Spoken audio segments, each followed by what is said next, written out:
In a world where English teachers force kids to read a play, but then literally have to explain the whole thing to them for an assignment, comes a brand new original story from playwright William Shakespeare, sucking up to his king employer that has given existential crisis to thousands of high schoolers around the world. Macbeth.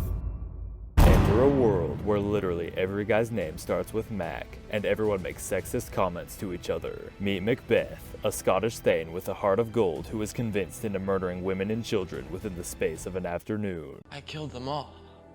And not just the men, but the women. And the children, too. Lady Macbeth, a deranged, power-hungry psycho-murderer who, when her husband starts doing what she asks, gets overly depressed and kills herself. Oh. Ow! Spot! Ow! Malcolm, a king who's so weird and creepy he makes evil Peter Parker look like a saint.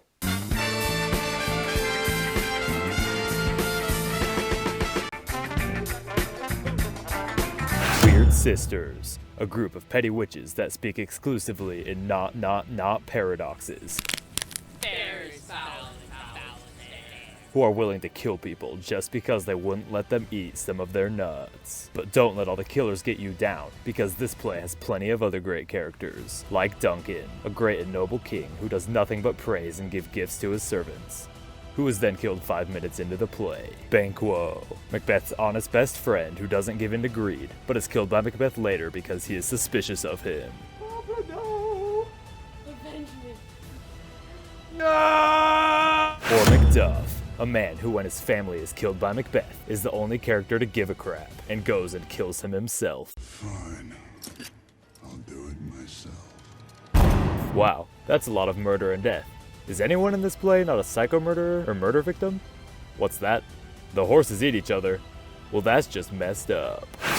When Macbeth is told he is going to be king by 3 evil bootleg Mary Poppins, he decides that they were probably crazy and decides to do nothing, only to turn around a second later and kill the king after his wife says he is a scaredy cat. Murder bad. Murder good. Screw your curse to the sticking place and we won't fail. No, we're using the Spark Notes version.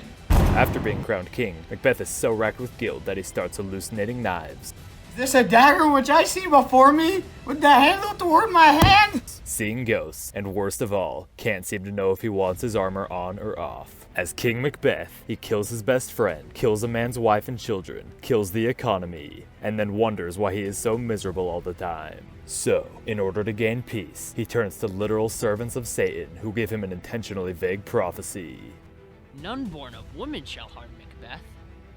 And if you don't want to lose, don't make the trees move. Then, when an army dresses up as a bunch of trees, Macbeth is surprised to realize that demons are not super trustworthy. Witness an epic final duel that's resolved because of a convenient plot twist C-section. I am inevitable. And I was a C-section.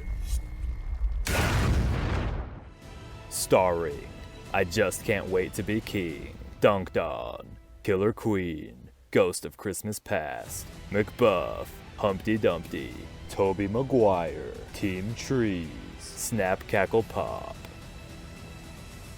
What you egg?